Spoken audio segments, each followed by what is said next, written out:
Përshëndetje të nderuar dëgjues, si çdo të premte nga unë Shkëlqim Bylykbashi, rikthehemi në Udhë Kryq dhe sot un kam të ftuar një mik special i cili do të jetë bashkëbiseduesi ynë lidhur me temën që kemi zgjedhur për sot, që ka të bëjë me aftësimin digjital, bisedë e cila është dhe në kuadër të një projekti që ka të bëjë me aftësimin digjital të rinjve dhe moshave të rritura. Un kam nderin të u prezantoj zotin Albert Dosti, pastorin që e njohin të gjithë, por që në këtë rast e kam ftuar si administrator i Victory School, një shkollë e cila ka në fokusin e saj mësimin e gjuhës angleze, por jo vetëm, dhe në mënyrë të veçantë pastor Berti ka dhe kontakte të vazhdueshme me njerëz të shtresave të ndryshme në zonat rurale dhe qendrore, dhe ndaj e kemi zgjedhur pikërisht për këtë temë. Përshëndetje pastor dhe kënaqësi që jeni me ne në valët e Radio Lushnjës dhe në rrjetet sociale. Përshëndetje zoti Shkëlqim, faleminderit për ftesën tuaj dhe kënaqësi të jem në Radio Lushnja. Është një mundësi shumë e mirë për të komunikuar me publikun, por edhe për të shprehur mendime që do të iniciojnë ose do të rregullojnë gjërat që ndoshta njerëzit janë pak në dyshim me vetvete. Faleminderit. Zoti Dosti, kohët e fundit ka një vëmendje të shtuar ndaj teknologjisë. Kemi raste të përdorimit shumë herë më tepër se në të kaluarën dhe në disa institucione nuk mund të merret shërbimi përveç se online. Por në fakt ka disa mosha të cilat nuk e kanë mundësinë për ta ofruar, për ta marrë këtë lloj shërbimi për shkak të pamundësisë, të mosnjohjes së teknologjisë, të mospasjes akses dhe mjaft arsyeve të tjera, të cilat sigurisht kanë nevojë për të rinjt. Në shkollën tuaj ka mjaft të rinj. Në gjykimin tuaj, cili është roli të rinjve në këtë proces? Në fakt është pyetje shumë interesante edhe e kohës. Mendoj që është një pyetje e kohës, për këtë sepse ne, siç ju e theksuat, po hasemi përdit me vështirësitë e moshës së tretë, si mund ta quajmë kështu, në përdorimin e teknologjisë. Kur koha e sotme po e afron teknologjinë në mënyrë më të shpejtuar se sa ndoshta ne kemi parashikuar më përpara në bashkëbisedimet tona. Por kur vjen puna në përdorimin e teknologjisë, brezi vjetër nguron. Nëse jedhim syt ke brezi ri, mund të themi, ndoshta me një fije krenarie, janë shumë të avancuar. Dhe mund të them që janë edhe shumë kërkues në teknologjisë. Është marrënice se si një fëmijë ose një adoleshent mund të bëjë gjëra që ndoshta edhe ne nuk e kuptojmë, edhe pse e punon në elektronik, mund të ishte kuptoj se si është mundur që kaq shpejt ky person mund të kapi disa gjëra. Por ajo që është rëndësishme është që nëse kjo ide ose kjo lloj teknologjie përvetësohet mirë me dëshirë për të shërbyer shumë shpejt, ata do të jenë në ndihmë edhe të njerëzve që janë në nevojë në përdorimin e strukturës ose teknologjisë, sidomos në aplikime, në shikime të ndryshme, ose në nxjerrjen e dokumentacioneve që ju duhen, ose edhe në hulumtime për të ditur për shembull një smur, do të mësoj pak për sëmundjet e vet. Ai sot edhe recetat janë online, edhe takimet me mjekun janë online, çdo gjë është online. Pra ky brez po e vuan pak për shkak të kohës që dhe shpejtësisë në cilën ecën teknologjia. Shumë e shpejtë. Zoti Dosti, nga eksperienca juaj dhe nga kontaktet e shpeshta që keni si në nivel shkolle, po edhe në takimet që bëni në rrethina, a janë të qartë të rinjt në vetvete për zgjedhjen që kanë bërë në jetë, për mënyrën se si ata nesër do të përballen me sfidat e saj të jetës? Tash të jemi sinqert me këtë pyetje, mund të them që është shumë e përgjithshme, po drejt profilizimit të tyre për profesion ose për shkollimin e tyre, kisha fjalën. Adoleshentët kanë shumë dëshirë të njohin gjithçka. Kjo është ana pozitive. Ata duan ta njohin teknologjinë, duan ta përdorin teknologjinë. Problemi i tyre në njohurin çfarë do bëjmë për të ardhmen, do të janë konfuz. Mund të them që ajo që është e vërtetë, siç thash, jo gjithkush e ka të qartë se çfarë do të bëjë në të ardhmen. Por vullneti i tyre për të mësuar teknologjinë në mendimin tonë është që ajo do të jetë një ndihmë e madhe për të ecur përpara. Kështu që janë të fokusuara në përdorimin e teknologjisë së re, në mësimin e gjërave të reja. Patjetër kjo do t'i shërbejë, ndoshta siç e thash, mund të jetë të paqartë rreth vizionit, të tyre për të ardhmen, por jam i bindur që kjo do të jetë një ndihmë e madhe, futja në teknologjinë e re. Le të marrim si model pikërisht atë çfarë ju ofroni. Gjuhët e huaja dhe mësimin e kompjuterit. Dy elementë shumë të rëndësishëm në përditshmërinë e jetës, jo vetëm tani që janë të rinj, por edhe në vijimsinë e saj, sepse do të vijë një moshë tjetër ku teknologjia është e padomosdoshme. Në gjykimin tuaj dhe nga eksperiencat që keni, a dalin të aftë të rinj për të mos e kërkuar më këtë shërbim më pas? I marrin njohuritë e domosdoshme nga ky trajnim? Do të futem pak në historinë. Patjetër, sepse historinë ka brenda. Dikur, shumë vite përpara, ne kishim përveç gjuhës edhe kompjuterit, bëhet fjalë për me licencë për të marrë certifikatën për ta përdorur këtë. Kishim mësime njohuri kompjuterike për nxënësit që regjistroheshin për herë të parë, në mënyrë që punët e laboratorit që kishim ne në gjuhën angleze duhet i bënin me kompjuter ose me ato kasetofon që ne kishim. Por, kështu që ne filluam të bënim kurse të detyruar për çdo nxënës për të bërë këtë. Edhe kjo dëshira e tyre për të mësuar gjuhën e huaj, edhe për të mësuar kompjuterin, erdhi dhe urit, por tash çfarë ka ndodhur? Për të arritur atë për të parë se sa zhvillimi i tyre. Tash ne nuk kemi më. Sepse ai brez tash nuk ka nevojë më të mësosh kompjuterin. Fëmijët që vinë tek ne, shumica ose adoleshentët, kryesorja, jo fëmijët, adoleshentët, vinë me teknologjinë e përvetësuar. Nuk gjen më kurse kompjuterit. Në kurse kompjuterit po vinë, tash po kërkojmë ne programe digjitale të avancuar, programe që unë edhe më parë ne si kishim dëgjuar, edhe të themi të drejtë nuk i kemi mësuesët të aftë, tash do të jenë disa mësues të veçantë që janë programues digital, edhe këto ja kërkojnë sot të rinj. Sidomos adoleshentët 16-18 vjeç, po e kërkojnë këtë lloj mënyre, po kërkojnë këtë lloj kompjuteri. Ti i thua kompjuterit, unë e di kompjuterin. Unë dua të mësosh Excelin ose të mësosh këto PowerPointin ose gjë, i di. Ka një program se si të bëj arkitekturën, se si të bëj këtë, se si të bëj atë. Kjo është kërkesa e tanishme. Kërkojnë gjëra më të avancuara. Kështu që ne duke sikur ne kemi ngel mrapa. Patjetër mësimi i gjuhës është bazë. Ajo që shikojmë si sfidë është më përpara ne nuk kishim fëmijë shumë. Kishim vetëm moshën 13 e lartë. Tash ka një kërkesë nga prindit për të futur gjuhën, siç është futur edhe në shkolla, në arsim. Faktikisht gjuha e huaj është futur shumë shpejt, por vinë te kurset tona për ta përvetësuar më mirë dhe për të ecur më shpejt në programin e mësimit. Shkolla ka një program shumë afatgjatë deri në fumarim shkollës mesme, të mbaroj të paktën disa nivele, po të cunguara, ndërsa kurset tona kanë program të zhvilluar dhe ka patjetër një përgatitje më të madhe dhe kjo i bën këta nxënës edhe këta adoleshentë që të ecin më mirë edhe me gjuhën angleze, po njëkohës edhe me teknologjinë. Por brezi i ri po vjen më shumë. Tash nuk shikojmë më grup moshe të madhe, po shikojmë vetëm brez të ri për të mësuar gjuhën e huaj. Edhe të gjitha gjuhët, nuk them vetëm për anglishte. Ka që vjen për italishten shumë, kam që vjen për frëngjishte, kërkojnë edhe patjetër programet kompjuterike. Faleminderit zoti Dosi, do kalojmë me pak publicitet për të rikthyer sërish pas bllokut të reklamave.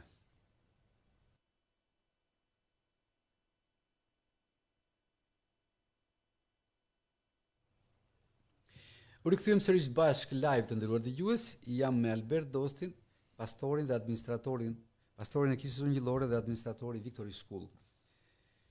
Zoti Dosti, ishte shumë interesante eksperienca dhe modeli juaj, si ka funksionuar me shkollën, por natyrshëm vjen dhe një pyetje tjetër. E përmendët pak Shkarazi, por unë dua ta përqendroj pak më shumë bisedën. Çfarë problematika hasni ju me këta të rinj për t'i përfshirë ata në tregun e punës? Sa u shërben njohuritë që marrin aty? E janë të gatshëm me aq njohuri për të qenë pjesë e një tregu të punës, si teknik të mesëm apo në pozicione të ndryshme që i shërbejnë tregut të punës? Okej, shumë faleminderit për pyetjen. Se ky është qëllimi, aftësimi i tyre në fokus ka punësimi. Edhe kjo është vetes dhe familjes. Sepse mësimi i një gjuhe të huaj ose teknologjie është investim. Patjetër. Problemi është sa e kuptojnë këta, siç ju bët pyetjen, sa e kuptojnë këta që ky lloj mësimi, ky lloj përvetësimi që po marrin programet ose gjuhën, ai shërben të ardhmës së tyre. Do t'i ndaj në dy kategori. është një kategori shumë e interesuar. Edhe këta duken që në si thua përparimin e mësimit të gjuhës huaj, përkushtimin e tyre, seriozitetin në të mësuar, edhe këta duken megjithanë kur ti bisedon me ta, edhe jo vetëm kur bisedon, por ata i ke gjithmonë afër duke kërkuar e duke pyetur për opsione të reja. Edhe një nga opsionet që ne ofrojmë është sjellja e skuadrave të huaja, anglishfolse. Edhe këta të rinj që kërkojnë të ecin, ata janë gjithmonë pranë. Ata pyesin kur do të vi, edhe në momentin që vinë ata janë pjesë e tyre, ata komunikojnë. Edhe kur ne shikojmë bashkëbisedimet e tyre, nuk është më bashkëbisedimet e mëparshme si je, nga është babai, çfarë ha, çfarë pi, këto gjërat elementare, por si po ecën në Amerika? Çfarë është futur në Amerikë? Çfarë është që ne duhet të mësojmë në Amerikë? Si mund të vim në shkollat kush janë shkolla të ndryshme? Pra kanë një interes shumë të madh rreth zhvillimit të tyre ose ecjes përpara, patjetër për vetësimin e teknologjisë, por edhe marrjes së tyre një profesion që të jenë të dobishëm, edhe për vete, por edhe për familjen ose për vendin tonë. Pastaj është një kontingjent tjetër që nuk ka shumë dëshirë të mësojë. Nganjëherë themi duket sikur i sjellim në zor prindit, sepse dëshira e prindërve është të eci. Që t'i aftësojnë sa më shumë. T'i aftësojnë sepse ata i thonë, shko mëso anglishtën, duke ditur që anglishtja do t'i hapi rrugët. Edhe kjo është, si thua, edhe një pjesë e reklamës son të vërtet, jo fjala reklam tamam, që kur vjen një nxënës me prindit, gjëja e parë që ne i themi është, okay, ku do të punosh? Çfarë ke menduar për jetën? Do të gjesh një punë të rëndomt apo do të bëhesh dikushi në jetë? Nëse do të bëhesh dikushi, gjuha e huaj të afron mundësinë e futjes në teknologji, e futjes në internet, e ulëmtimit të shkencave të ndryshme në gjuhën angleze. Sepse kudo në mbar botën literatura kryesore gjuha bazë është anglishtja. Në shkencë dhe në ekonomi është. Kjo është një motivim që i japim. Edhe patjetër kur janë nganjëherë me prindë janë okay. Thon, po gjatë rrugës ata ndalojnë kaq edhe e lënë, nuk e han dot sepse në fundit edhe gjuha e huaj është një dhunti, nuk është që mund të mësohet në mënyrë mekanike. Por pjesa më e madhe, sidomos vajzat, to janë nga statistikat tona, janë më të prekupuara për të mësuar. Janë më serioze. E shohin dhe si investim. Investime për jetën e tyre. E kuptojnë mirë rëndësinë. E kuptojnë edhe sepse na thon prindit, është një dëshmi e prindërve. Prindit kur vinë thotë, unë nuk di asgjë nga celulari, ja kam vajzën, kjo më ndihmon. Ose e takut atë, folët kur ishe jashtë, unë s'flisja, po kisha vajzën, e cila më përkthente mua kudo që shkoja, edhe ishte mirë. Pra, edhe prindit në investimin e tyre, kënaqen kur e shikojnë fëmin që megjithmonë çan.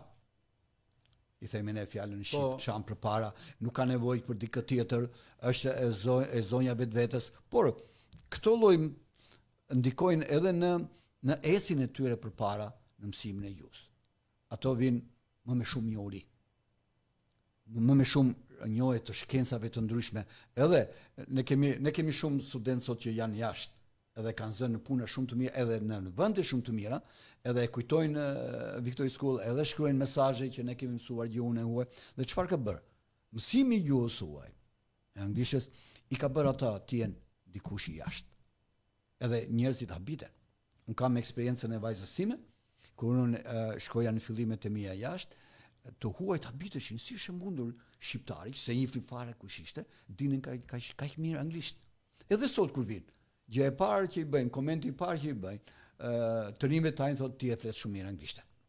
Ti e flet shumë mirë.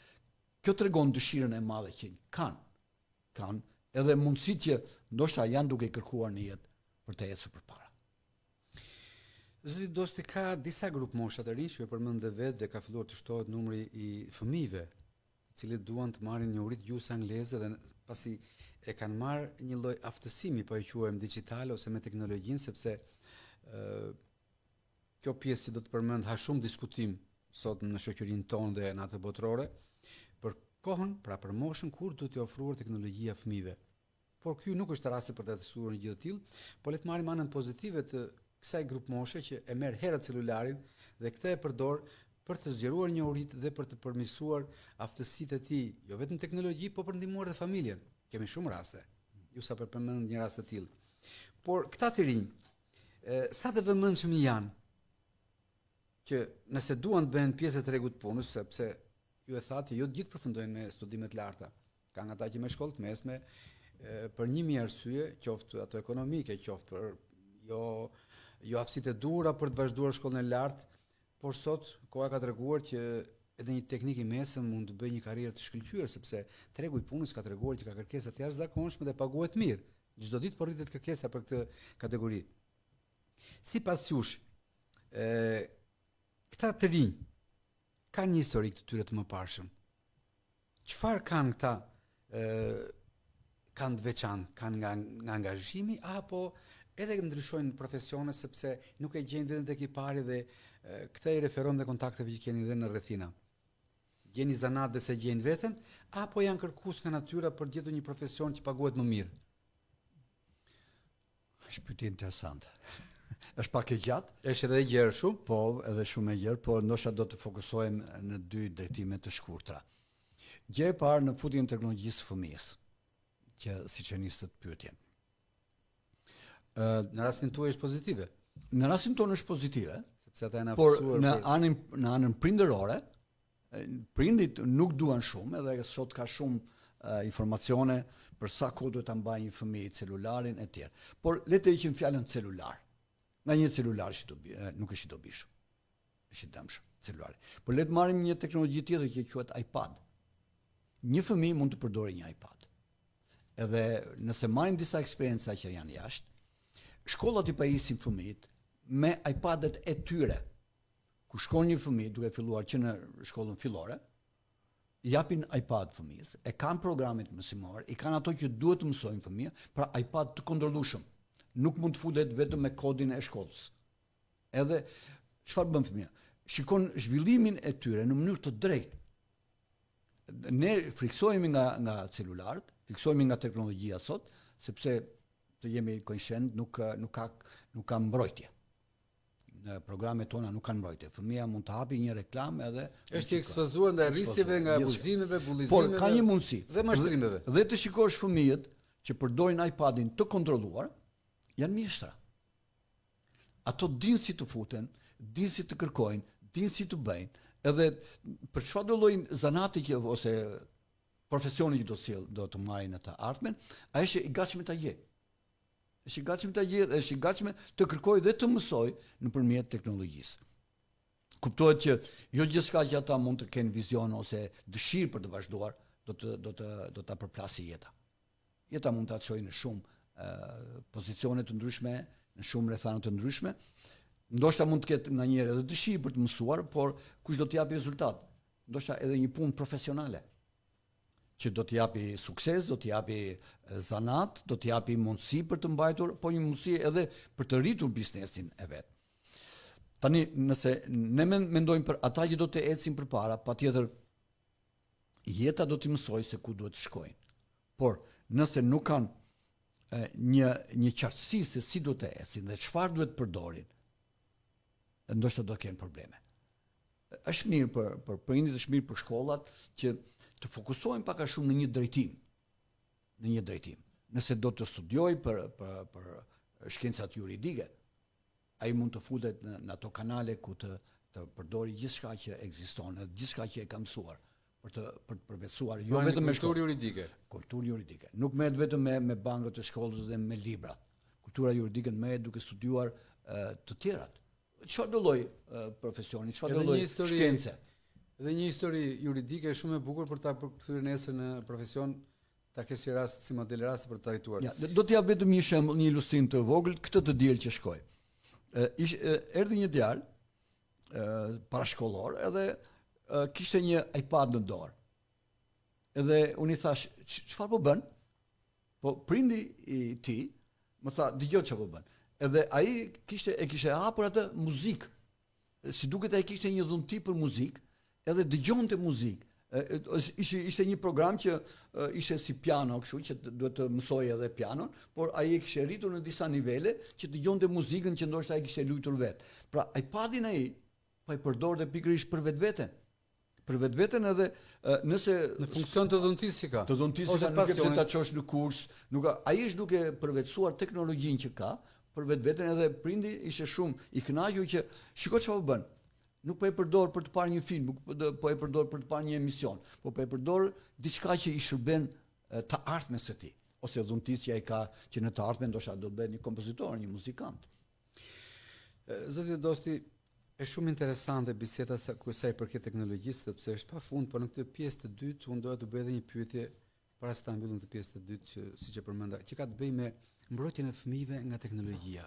Ju përmend disa element, kujdesi që duhet, por çfarë do t'i rekomandon një prindi i cili nuk di se ç'është teknologjia dhe fëmia mund të, nuk po themi të gënjejë se është e rënd, po ndoshta edhe mund ta justifikojë përdorimin e celularit në dëshirat që ka prindi, kur në fakt ai po bën tjetër gjë, sepse fëmia është shumë i avancuar me teknologjinë. Po marrin celularin ku prindi sot është bërë model që për të edhe fëmijët e vegjël, më ka bërë përshtypje që prindi kur do ta ushqejë një fëmijë të vogël, 1 vjeç, i jep celularin përpara për ta gënjur me disa kukulla ose me disa animacione që atij i pëlqejnë. Edhe në anglisht to që mësojnë dhe gjuhën ose italisht, por që në fakt ai krijon varësi. Dhe ai nuk ka ushqimin nëse nuk ka atë përpara.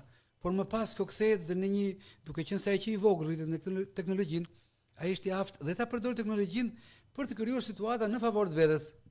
Dhe kur një prind nuk ka aftësitë e duhura, bie lehtë viktim. Por nuk përjashtojnë dhe rastet kur dhe fëmijët vet nuk kanë disa aftësi por të shpëtuar nga viktimizimi në rrjetet sociale. Çfarë rekomandonin këtë raste? Nga eksperiencat tuaja dhe të shkollës tuaj. Zoti Shkëlqimi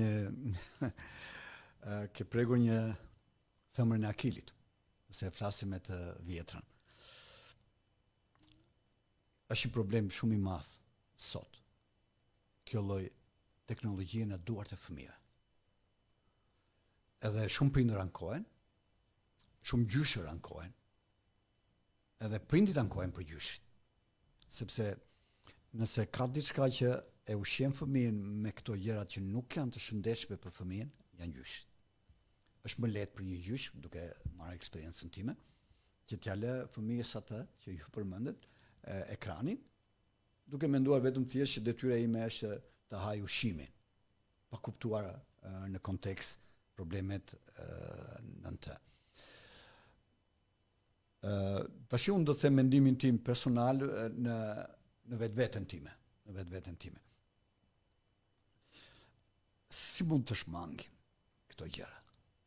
Unë dëgjoj shumë, i ndjek këto emisionet, këto ka ndjeshmëri të lartë këto tema. Ka kudo emisione të tilla, ka shumë portale që e prekin, ka shumë konferenca që bëhen, shumë organizata që punojnë kundër kësaj përdorimit të varësisë së teknologjisë për këtë mosha. Të ngopur.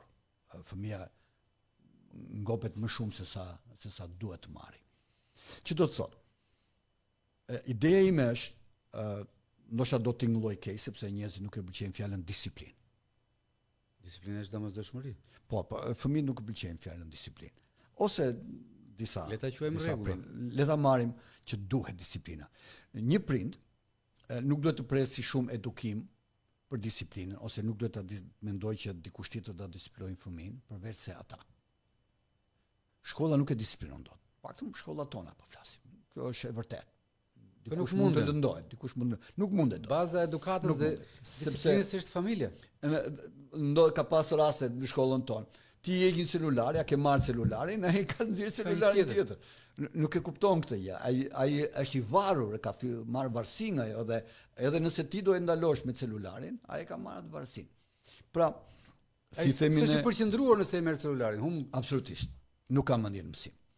Jo vetëm kaq, por po të them anën negative tonë. Ata din ta përdorin aq mirë. Sa kur ne bëjmë teste, mësuesit ta nuk shikojnë më tek testi, po shikojnë se mos nxjerrin celularin, sepse ata i gjejnë përgjigjet më njëherë në celular. Korrekord. Edhe çfarë bën ai nuk e mëson se i kanë përgjigjet në internet atë. Futem e marr këtë pyetje, e kërkoj atje, e bëj dhe nuk mëson. Okej, pra, kjo është ana negative. Sepse ai kalon më shumë ose futet në ato gjëra siç e thash më poshtë, që nuk i bëjnë mirë. Nëse i merr gjithë gjërat e gatshme. Truri nuk zhvillohet. E lë fëmijën më shumë kohë se sa duhet.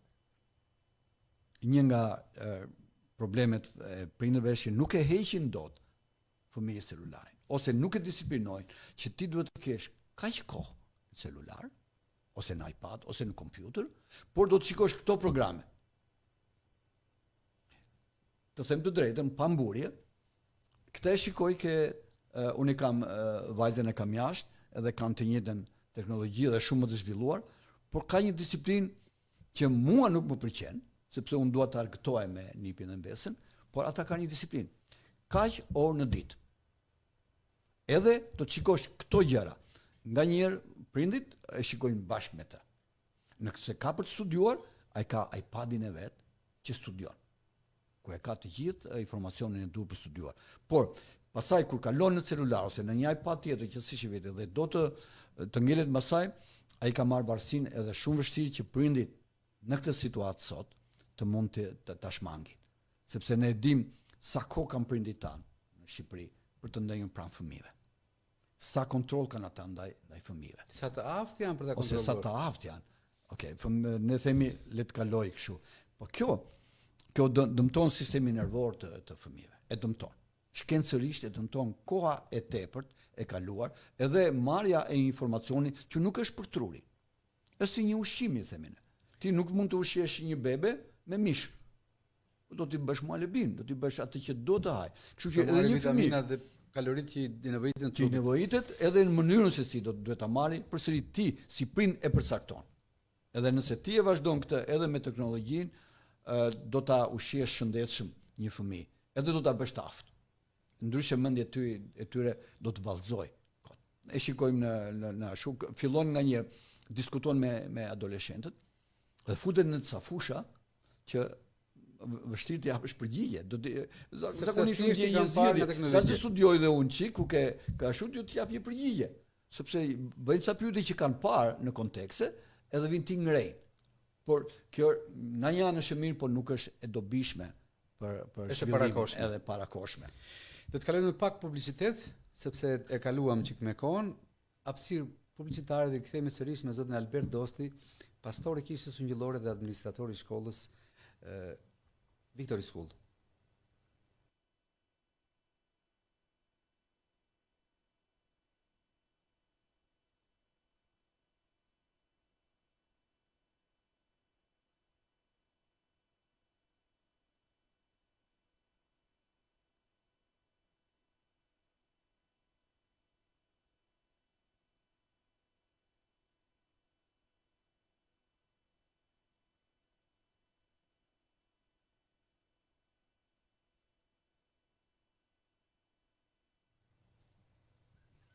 U rikthyem sërish live të nderuar dëgjues, jam në Udhëkryq me të ftuar mikun tim special Albert Dosti, pastor i Kishës Ungjillore Rruga e Paqes dhe administrator i shkollës Victory School.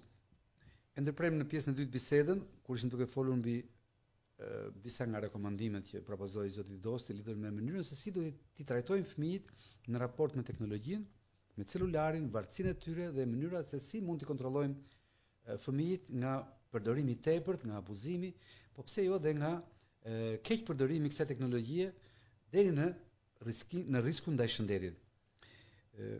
Zoti Dosti, për të kaluar te kjo pjesë që është shumë e rëndësishme, ky kontroll nuk mund të vijë nga institucionet, sepse siç duket institucionet akoma nuk janë gati për të krijuar një le të themi një sistem mbrojtje ndaj fëmijës. Edhe pse flitet shumë siç tha dhe ju në pjesën tuaj të bisedës, akoma nuk kemi arritur në atë pjesë që ketë një standard të krijuar dhe të pranuar nga të gjithë, që kështu do të funksionojë, fëmijët do të kenë këtë mënyrë të kontaktit të tyre me teknologjinë, nuk do të kenë, pa e marrë si në mënyrë hipotetike, nuk do të kenë rrjet wireless për të parë çfarë duan, por të kenë atë që përmendët juve, siç janë në shkollat angleze që ka iPadi apo mjeti që ata përdorin, të ketë programe të dedikuara që kanë bënë me moshën dhe programet e tyre mësimore. Si ndodh, si mund ta zgjidhë një fëmijë, një prind, siç e përmendët juve që gjithë ditën është në punë, kohën pranë fëmijës e ka të kufizuar, por nga ana tjetër dhe aftësitë për njohjen e teknologjisë i ka të kufizuara. Çfarë rekomandoni në këtë raste? Edhe si gjysh, edhe si baba, edhe si administrator, edhe si pastor. Keni shumë funksione Po, është diçka në kompleks, sepse i përjetojmë të gjitha, si shtetë i përjetojmë, këto janë pjesë të jetës, edhe ne gjendemi në këto momente. Ne kemi një shprehje në filozofi që për aq vjet sa e ke mbajtur, aq vjet do ta vuash. Po nuk po futem në filozofinë teologjike. Por duhet të them që kjo do të jemi kushent, është një periudhë e vështirë, e pamenaxhueshme. Ju përmendet që ne nuk kemi as forcat, as mjetet, as njohurit për të menaxhuar këtë shpërthim. Është njësoj si mund të jap një krahasim të thjeshtë, kur ti je i uritur për diçka, edhe ndoshta le të marrim të ngrënit, edhe ndoshta ke shumë orë pa ngrënë ose ndoshta 2 ditë, 3 ditë, edhe ku shkon në një tryezë të shtruar shumë, ti nuk mendon më që do ha kaq sa duhet të ngrënë, po ti ha pa kuptim. Edhe merr shumë gjëra që patjetër e di që do të dëmtojnë. Hyn në punë instikti, nuk hyn me logjika. Po, në ato momente nuk funksionon me logjika, sepse uria e tepërt do të çojë në kërkime të tjera që ti mendon që janë shumë të mira. Edhe kjo është filozofia ime për situatën në Shqipëri në këtë dyndje të madhe teknologjisë. Të gjithë janë të etur. Edhe 80 vjeçarët janë të etur. Po aq mund të bëjnë. Por rinia, të rinjt kanë shumë aftësi të zhvilluara, përveç mosës, përveç situatën që ne jetojmë, përveç të parit që shikojnë më shumë, dëgjojnë shumë më shumë, patjetër zhvillohen edhe në aspektin e zhvillimit të vetvetes. Dhe kjo lloj etje e madhe do një kohë të kalojë. Unë nuk jam profet, por në filozofinë time do të them që duhet kaloj ky brez, që të vijë një brez tjetër, kur të rrisi fëmijët, të kuptoj.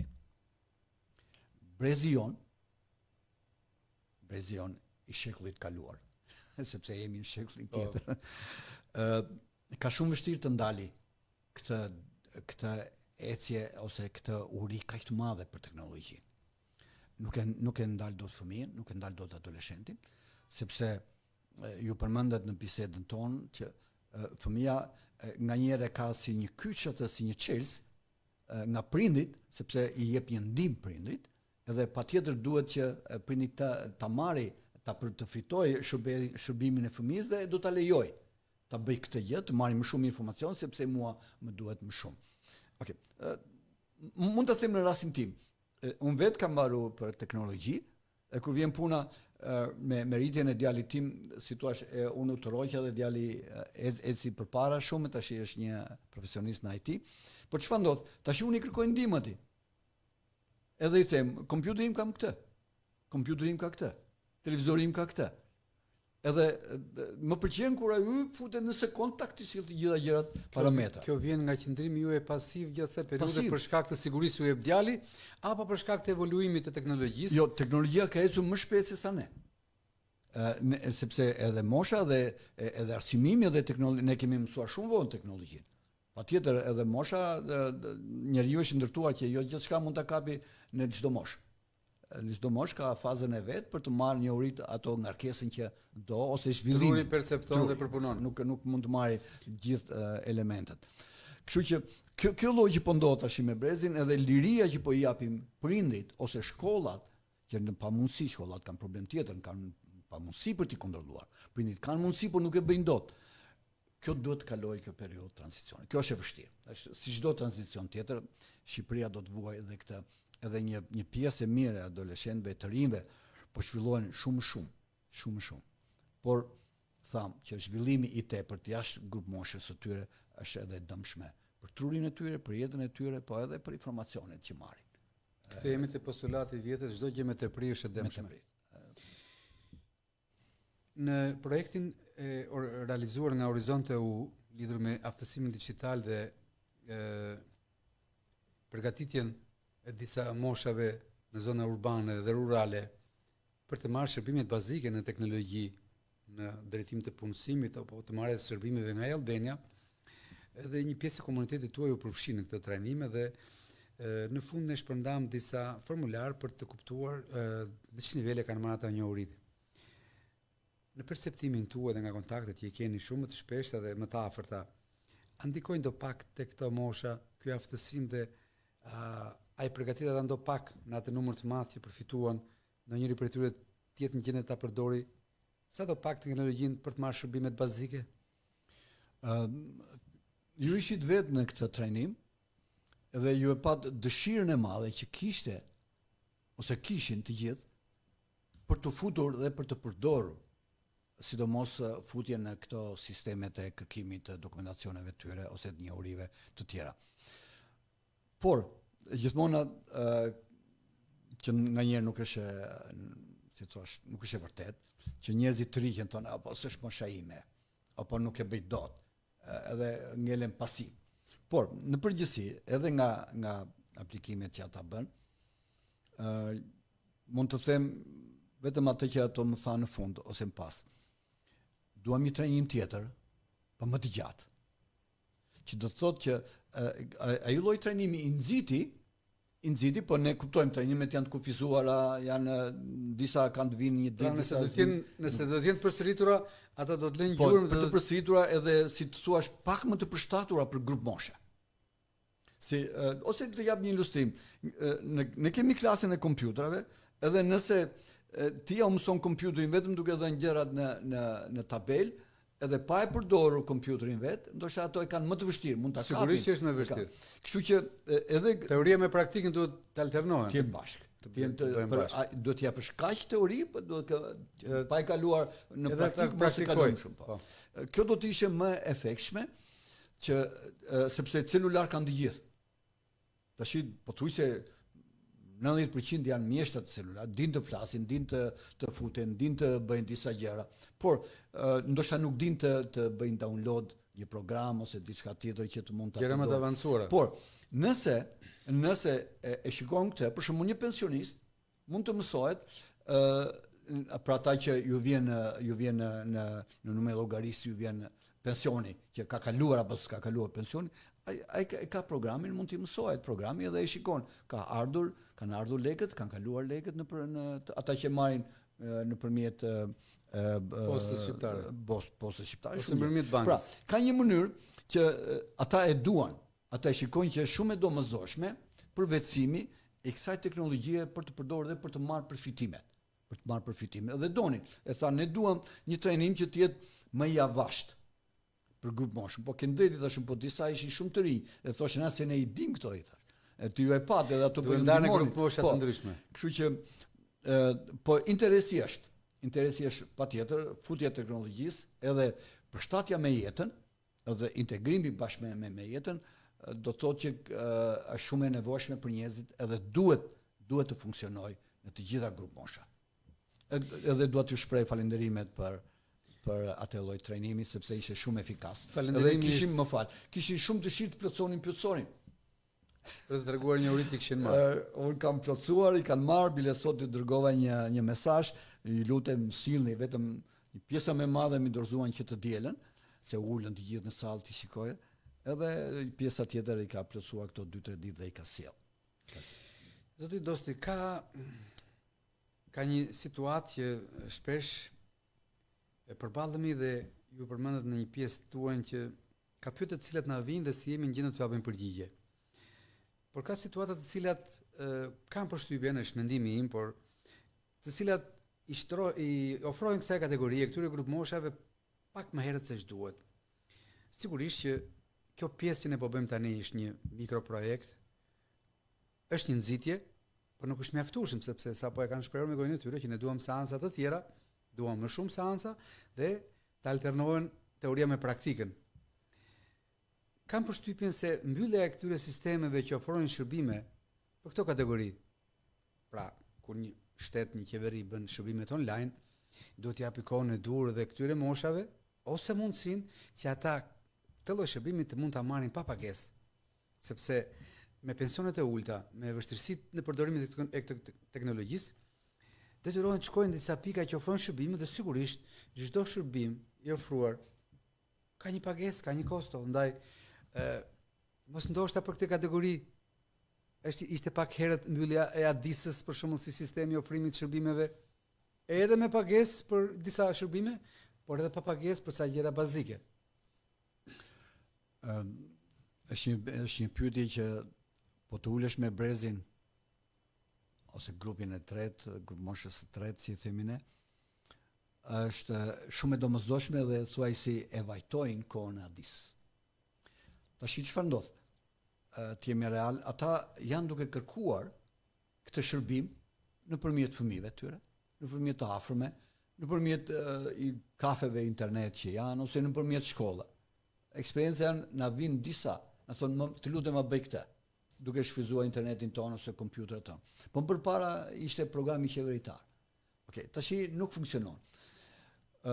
Patjetër duhet të ketë një program alternativ për të gjithë grup mosha. Por në shikimin tim është duken disa gjëra sikur vetëm thjesht duhet të hidhen që u bën pa marrë frytet. Edhe ndërsa u hoqja disë ose kërkohen shërbimin në internet, po rriten, nuk është se po zvoglohen. Kështu që derisa rriten kërkesat për të marrë shërbime nga interneti, ti bllokon këtë shërbime dhe ja lë vetë përgatitjes qytetare ose njerëzve të përdorin këtë, nuk do të realizohet. Shko në fshat, nuk bëhet fjalë fare. Sepse edhe shumica e të rinjve në fshat janë jashtë, edhe ata që janë të moshuar, që punojnë në fermat e tyre, me bagtitë e tyre, kanë shumë pak kohë dhe shumë pak mundësi për të hyrë dhe për të marrë përfitimet që shteti jep. Për mua programet patjetër janë programe, por ne dim si po ecën Shqipëria tash. Duken që vetëm thjesht duhet të plotësojmë që u hodh, por nuk shikojmë pasojat, nuk shikojmë apo realizohet vërtet ky shërbim apo jo. Patjetër. Po dal në pikën që thash më përpara. Që do vijë një brez i ri që do t'i bëj.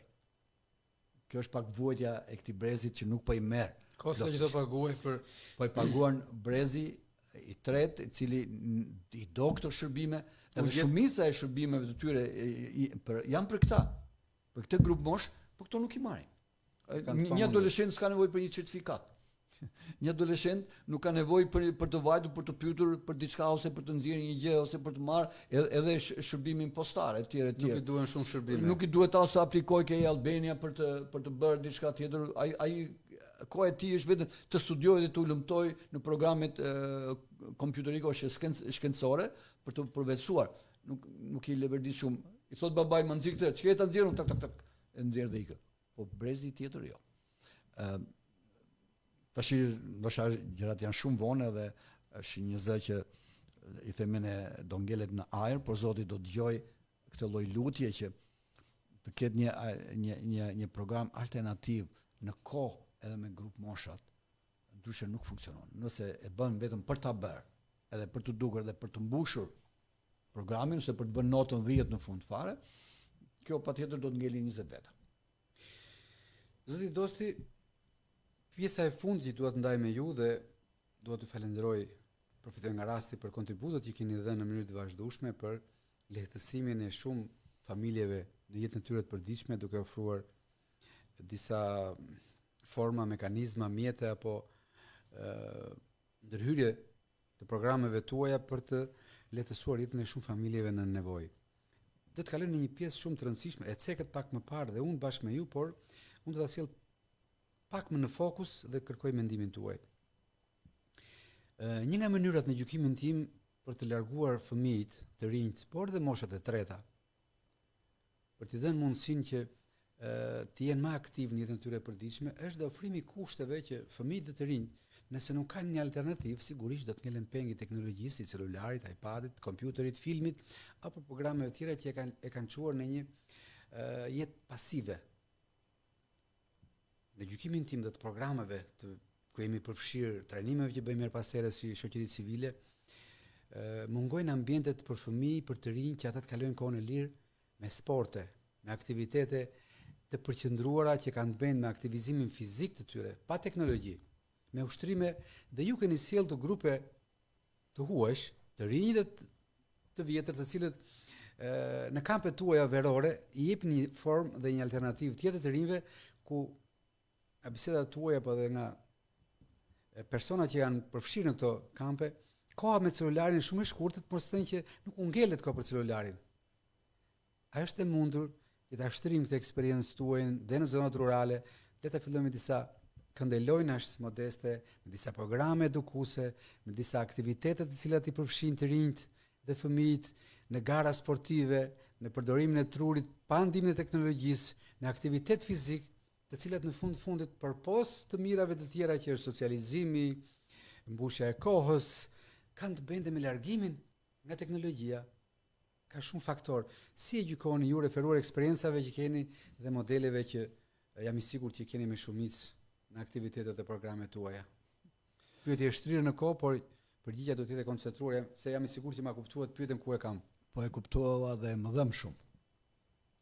Sepse siç ju keni dalë jashtetit edhe ne kemi dalë edhe patjetër me atë botë që se kemi parë dikur, më përpara, po e shikojmë tash. Edhe po bëjmë ndryshimi. Sa ndryshojmë ne nga ata? Si është e mundur që një I ri joni të ketë këtë lloj zhvillimi dhe një I ri tjetër jashtetit të ketë zhvillim tjetër. Tek ne rinia sot është e përqendruar shumë në teknologji edhe ka haruar sistemin fizik. Pse? Sepse kështu është rritur.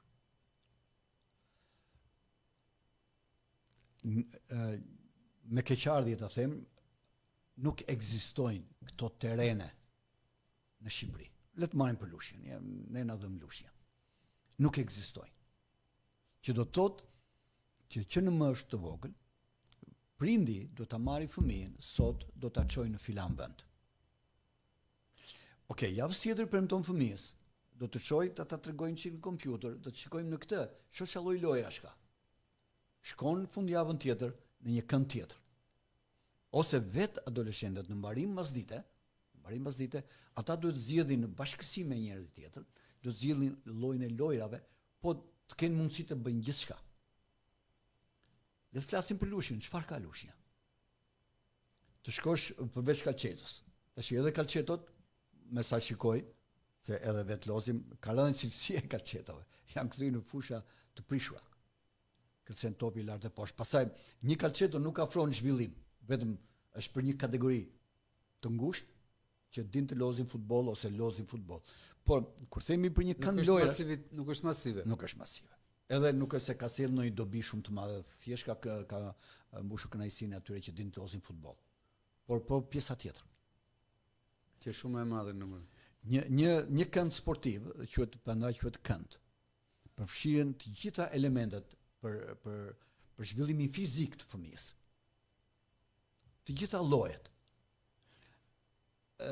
Nëse ju e shikoni ke Lulishja u bën nga një grup holandezësh vitin e kaluar, u bën 3 hekura ke Lulishja qendrore, që themi ne përpara gjimnazit. Edhe atje në fillim s'kishte radhë. Thoshin prindit po shkon po s'mbie radha, qam fëmia nuk shkoj fare sepse nuk ka radhë, atje vetëm për të bërë 2 pilikunza. Po çfarë janë 2 pilikunza? Pilikunza është duhet të ketë në çdo komunë, në çdo fshat, në çdo komunë, në çdo fshat, në çdo lagje. Çdo lagje duhet të ketë këndin e vet ku fëmijët të ketë disa lloj lojësh, edhe nëse se duhet kjo, okay, ka lagja tjetër një lloj tjetër, duhet të jetë e kombinuar këto lloj aktivitetesh ku të ketë mundësi fëmia mos ngulet vetëm në tek ai hekuri vet. Kemi lojrat tona, disi janë lojrat që kemi qenë ne para 60-70 vjetësh. Ato të njëjtat lojra në përkënde. Kur sot po nuk shikon, sot ka teknologji. Siç ka ecur teknologjia, kanë ecur edhe këto zhvillime. Vjen ai privati e ngre atë si quhet ajo e makinave aty, ngre ca lojë dhe ikën, po okay, është biznes. Nuk është edukim. S'është edukim ai. S'është argëtim. Aty ngrihen gjithë nga fshati. Ku ishe sot? Isha ke makinat. Ku ishe kjo? Nëse mendojmë për zhvillimin, nuk është ky zhvillim. Dhe ajo është një në vit. Një në vit edhe kush ka radhën të shkojë, se jo të gjithë arrin ta shijojnë. Ka mundësinë ekonomike për të shkuar. Por organizatat, se kjo nuk është puna vetëm e organizatave ose fondacione ose shoqatave ndryshme. Ky duhet të jetë një program i shtetit, sepse ka të bëjë me edukimin. Me edukim.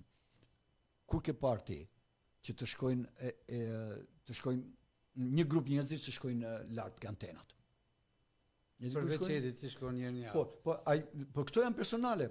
Këta që duan një ecje, një mbajtje mirë të trupit shkojnë atje. Ku bëjnë me shkollat gjëra të tilla? Me çfarë merren shkollat? Crossi dikush sot nuk njihet fare. As cross, I vinë përdallë palestrës. Nëse i vinë. As gjimnastik personale, gjimnastik. Nuk themi gjimnastik si dalë i shkolla të bëj ushtrime 1 2 3, po gjimnastik, të bëj vetvete, të bëj cross, të bëj vrap. Një fush basketbolli i Kalushja, shko los në njërti. S'los dot, sepse atje vinë të gjithë grup moshat edhe e përdorin për çfarë ta duan. Për të sheshi para Skënderli Bovës. Kush ta shfrytëzoj, sa është qyteti, sa banor ka, sa fëmijë ka. Si janë të ndara këto me grup moshash. Kush do vita? Atje ka person që menaxhon dhe mbani ka 20 vjeçar, ka 30 vjeçar, ka 5 vjeçar. Kërcet topi sa në kokë të njërin, kokë të tjetrit, kush mund të lozi. Gjithë kafi aty vërdall ose njerëzit që vinë. Sepse është një vetme. Është një vetme. Po të ketë çdo lagje. Edhe kjo një vetme nuk i ka të gjithë elementet që përmban një kënd sportiv. Sepse ka statistika futur në internet i gjën. Çfarë duhet për një kënd sportiv? S'ka nevojë të shpikim gjë, kanë modelet i kemi të gatshme. I ketë gatshme sot i ketë donin të bënim ne një kënd të tillë në bita edhe u futëm në internet. Po visja mendin unë sa ishin të gjata paralelet, sa ishin të larta, sa ishin distanca, e kisha shumë kollaj. Nuk më duhet gjë, vetëm më duhen shim fondet për ta bërë. Gjërat janë të gatshme. Dëshira më shumë se sa fondet do thosh asoj. Po kur ke dëshirë kërkon. Kërkon ta bëj, unë do ta bëj këtë. Po ku ka një program? Ose kush erdhi tha ne duam të bëjmë një ashtu, hajde të përfshihemi në biznes, sepse ka të bëj. Këtu është po më odhi njëri një lëmoshe, bëjmë diçka, ose odhi njëri një lëmosh nuk bën. Por nuk mund të zhvillohet fëmia, edhe nuk mund të largohet nga gjërat e këqija, nga veset që po marrin, nga varësitë që po marrin, nëse nuk ka se ku. Nëse nuk ka mbush ditën e tij. Ja kërkojmë prindërve pse nuk edukon mirë, pse se bën mirë, po ku ta edukojmë? Ku ta çoj? Edhe kur ikën fëmia vjen i sakatos. Sepse ashtu janë terrenet. Nga betonizimi i tepërt. Shumë e thjeshtë. Të gjithë njerëzit kanë dalë jashtë sot. Të rrallë që nuk i gjen të dalë. Edhe kam parë. Kam parë se unë kam shkuar vetë, edhe ne shikonim në Google Maps, ku është ky kandilojra? Ku është kjo? Ku është kjo? Magnitesh me mundësitë që i jep të bëjnë të ka krijuar qeverit e ndryshme ose bashkitë e tjera për të ardhur në ndihmë zhvillimit të rinor, patjetër edhe të rriturit, edhe moshe e madhe, por ja kanë organizuar këtë. Edhe nëse ata marrin këtë dëshirë për të bërë këtë lloj aktivitetesh edhe këtë lloj zhvillimesh personale, do ta heqin celularin, do ta çojnë minjar, nuk kam kohë. Sot do shkoj në vrap. Një grup adoleshentë. Lojra zbavice pa fund që ka. Sa të duash ka. Që futet shpirtigarës me pak stimul brenda. Jo vetëm në lokal. Ka shumë forma. Të pyesësh një adoleshent sot, ku je në lokal? Ku je në lokal? Ku do takosh? Do takohemi në filan kafe. Okej, askush nuk thot që sot do marr çantën e shpinës edhe do të shkoj deri në Savër në këmbë dhe do kthehem. Ku është mungon infrastruktura? S'ka. Zoti Dosti, të falenderoj shumë për emocionin që i dham së fundmi me propozime dhe do doja që veshët e atyre që paguhen me parat e taksave tona të jenë të ndjeshëm, në mos për ta kryer këtë që ne kërkojmë, po ta kenë në programet e tyre për vijimsinë dhe le të fillojnë të përfshin disa para në të paktën në disa zona pilot. Ndihma jonë do të jetë bashkëshoqëruese e tyre, por ajo është ajo që thotë do të ketë programe, do të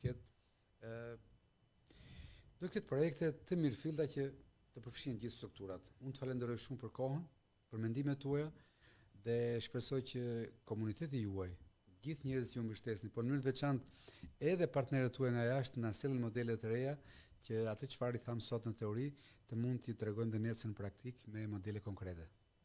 Faleminderit dhe ju zoti Shkëlqim, faleminderit Radio Lushnjës për sensibilitetin edhe për ndjesinë që ka për të prekur këto tema që janë aktuale dhe të domosdoshme që njerëzit të dëgjojnë.